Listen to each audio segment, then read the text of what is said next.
Seja bem-vinda e bem-vindo à aula mestre da Escola Bíblica Dominical do Teologia 24 Horas.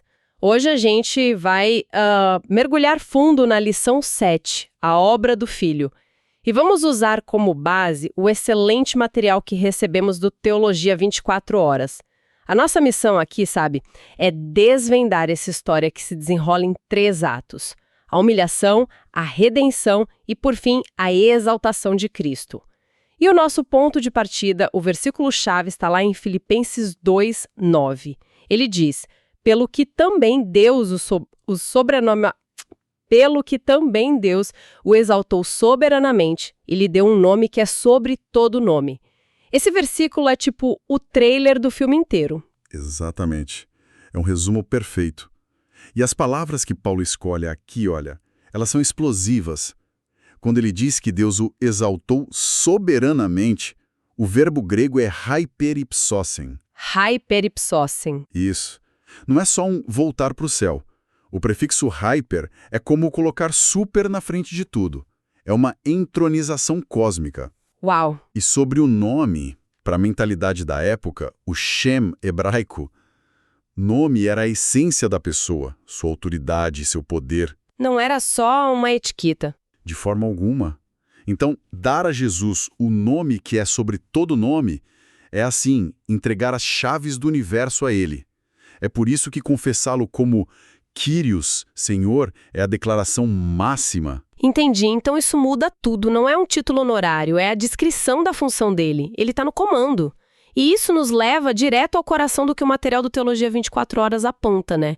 Não dá para fatiar essa história. Não dá mesmo. Não podemos olhar para Jesus só como um grande professor de ética e esquecer a cruz. E nem podemos ficar só na cruz e esquecer que ele agora reina de um trono. Exato. A humilhação e a glória são, tipo, 2 faces da mesma moeda. Perfeito. E a consequência prática disso é uma mudança de eixo na nossa vida. A vida cristã deixa de ser uma tentativa de impressionar a Deus, sabe? Sim, de mostrar mérito. Isso. E passa a ser uma resposta de gratidão a uma obra que já está completa. A salvação, Yeshua em hebraico, é a iniciativa de Deus. A graça, charis em grego, é um presente. Um presente que a gente não merece. Exatamente. Então, a lógica se inverte. Não vivemos para sermos aceitos, vivemos porque já fomos aceitos. Ótimo ponto de partida. Então, o nosso caminho está traçado. Vamos seguir essa jornada em 3 partes. A descida voluntária, o sacrifício redentor e a gloriosa exaltação. E em cada etapa vamos nos perguntar, o que isso significa para nós hoje? Bom, vamos começar por esse primeiro ato, que talvez seja o mais contraintuitivo de todos.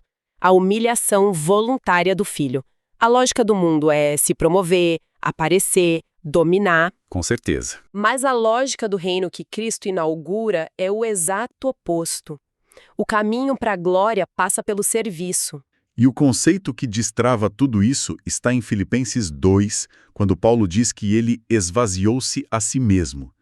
A palavra grega é fascinante, ekenosen. Certo, vamos parar aqui um instante, porque essa ideia de se esvaziar pode soar muito confusa. Ele deixou de ser Deus por um tempo? Como a gente entende isso? Ótima pergunta. E a resposta é um sonoro não. Ele nunca, em momento algum, deixou de ser plenamente Deus. O esvaziamento não foi da sua divindade, foi dos seus privilégios, da sua glória visível. Ok. Pensa assim, o dono de uma grande empresa que, para resolver um problema, tira o terno, veste o uniforme e vai trabalhar no chão de fábrica.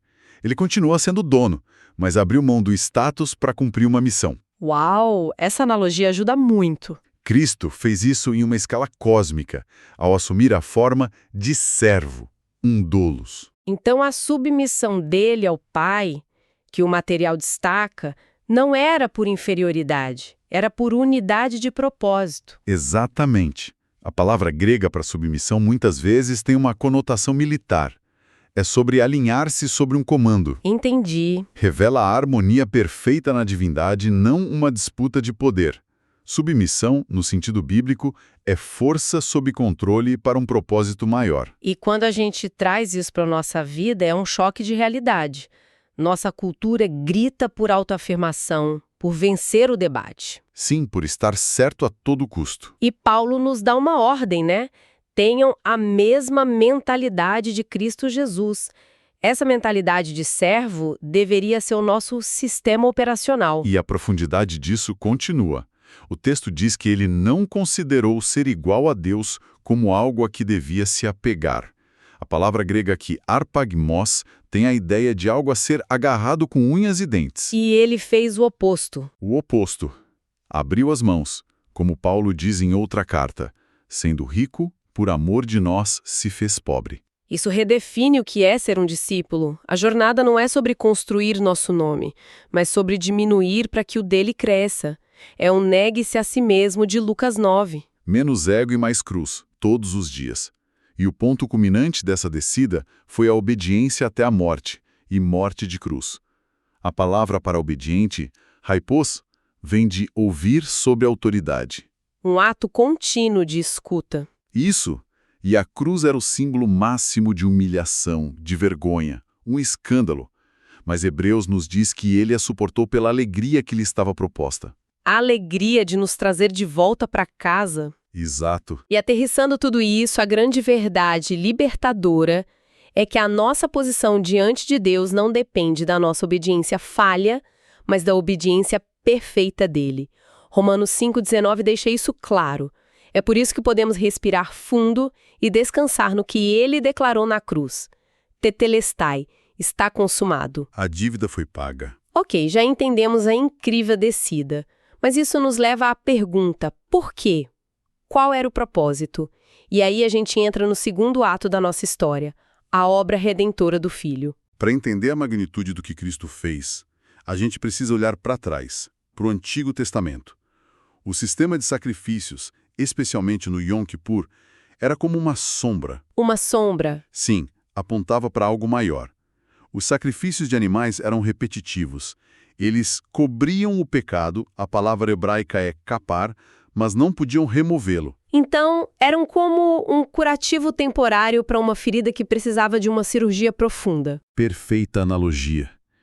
E o que fez o sacrifício de Cristo ser essa cirurgia? Uma única palavra grega resume tudo. Apax. Apax. Significa uma vez por todas.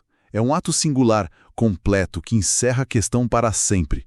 Cristo, como sacerdote e sacrifício, não precisa repetir sua obra. O véu do templo se rasgando simboliza exatamente isso. O acesso a Deus foi escancarado. A obra é suficiente. Gosto da ideia do uma vez por todas. É como a diferença entre pagar um aluguel todo mês e alguém chegar e te dar a escritura da casa. A questão está resolvida. É exatamente essa a sensação. E isso nos liberta da mentalidade de barganha com Deus. A motivação muda de medo para gratidão. E como ele fez isso? Pela substituição vicária. Vicário significa no lugar de outro. O justo morreu pelos injustos. Isaías 53 profetizou isso séculos antes. E é crucial entender isso. Deus não fechou os olhos para o pecado e seria injusto. Pelo contrário, ele o julgou, mas o julgamento caiu sobre o Filho. Exato. É o que Romanos 3 diz. Deus permaneceu justo e, ao mesmo tempo, justificador. Na cruz, a justiça e o amor de Deus se encontraram. O Pai entregou o Filho por amor a nós. E o resultado disso em nós deveria ser o fim do orgulho e o começo de uma vida de missão. Se Cristo morreu no meu lugar, como posso continuar vivendo para mim mesmo? Faz todo sentido. 2 Coríntios 5. Ele morreu por todos, para que os que vivem não vivam mais para si mesmos. Entender a substituição nos transforma de consumidores em embaixadores. Essa mudança de consumidor para embaixador é poderosa. E para você que está nos acompanhando e preparando sua aula, fica o convite. Comente como esta aula mestre facilitou a preparação de sua aula. Agora entramos no grande finale, no terceiro ato, a exaltação gloriosa do Filho. A história não termina na sexta-feira da paixão. De jeito nenhum. Ela explode em glória no domingo da ressurreição e na ascensão. A humilhação era o caminho para a coroação. E voltamos àquela palavra do início, né? Hiperipsosen, a exaltação cósmica. Quando as Escrituras dizem que Cristo está sentado à destra do Pai, isso não é descanso passivo. É a posição do poder executivo do universo. O lugar de ação. Sim, a palavra hebraica para destra, yamin, simboliza poder, força. Ele não está aposentado, ele está reinando ativamente. E o que isso muda na prática? No meio de uma semana caótica? Muda tudo. Significa que nossas orações não são lançadas ao vazio. Elas são dirigidas a um rei que está no trono e que, como dizem Romanos 8 e Hebreus 7, intercede por nós. Isso nos dá uma âncora nas tempestades. Com certeza. E o primeiro aspecto dessa exaltação é o nome que está acima de todo nome. O nome Kyrios, Senhor. É a declaração de sua supremacia absoluta sobre tudo. Anjos, demônios... Governos. Tudo, em última instância, está debaixo da autoridade dele. E o material do Teologia 24 Horas faz uma distinção brilhante aqui. Usar o nome de Jesus não é um amuleto mágico. De forma alguma. É uma delegação de autoridade que exige nossa submissão. Vemos isso em Atos. Pedro e João curam um homem sob essa autoridade. Já os filhos de Seva tentam usar o nome como um feitiço. E o resultado é um desastre. Viver sob a autoridade de Cristo nos dá uma coragem humilde, não uma presunção arrogante. E isso aponta para o clímax da história. Sim, sua soberania universal será reconhecida por todos. Filipenses 2 é uma profecia inescapável. Todo joelho se dobrará e toda língua confessará. Para quem crê, alegria. Para quem resiste, o reconhecimento inevitável da realidade. Ninguém ficará neutro. E saber que ele reina agora é a garantia de que ele voltará. Hebreus 9:28 promete que ele aparecerá uma segunda vez. O rei está voltando. E essa esperança não é uma fuga, ela molda a nossa realidade. Ela produz 3 frutos: perseverança no sofrimento, busca por santidade e urgência na missão. Recapitulando tudo então. Não são 3 histórias, mas uma só. Começa com a humilhação voluntária, o ekenousen. O rei que se torna servo. Passa pela redenção única, o sacrifício ápax. Feito uma vez por todas. E culmina na exaltação gloriosa, o hiperipsósian. A entronização do rei vitorioso. Exatamente. E essa história completa deve nos transformar. A humilhação de Cristo produz humildade em nós. O sacrifício dele. Produz descanso para nossa alma. E a certeza do seu reinado e da sua volta deve produzir uma esperança inabalável. O que nos leva à reflexão central de toda essa conversa. A pergunta que define a vida cristã não é o que eu preciso fazer para merecer. Não mesmo. Mas sim, diante de uma obra tão grandiosa e já consumada, como eu respondo em obediência e gratidão. E para não deixar isso só na teoria, aqui vai um desafio prático para esta semana. Que tal escolher uma pessoa e simplesmente contar essa história? Uma ótima ideia. Sem jargão, sem complicação. Leiam juntos Filipenses 2, explique por que o rei desceu, o que ele fez e por que ele reina. E depois, orem juntos, respondendo com gratidão. Se você quiser se aprofundar neste ou em outros temas teológicos, acesse gratuitamente o teologia24horas.com.br e aproveite as versões desta aula mestre em texto, áudio, vídeo, slides e infográficos. Teologia 24 Horas, um jeito inteligente de ensinar e aprender.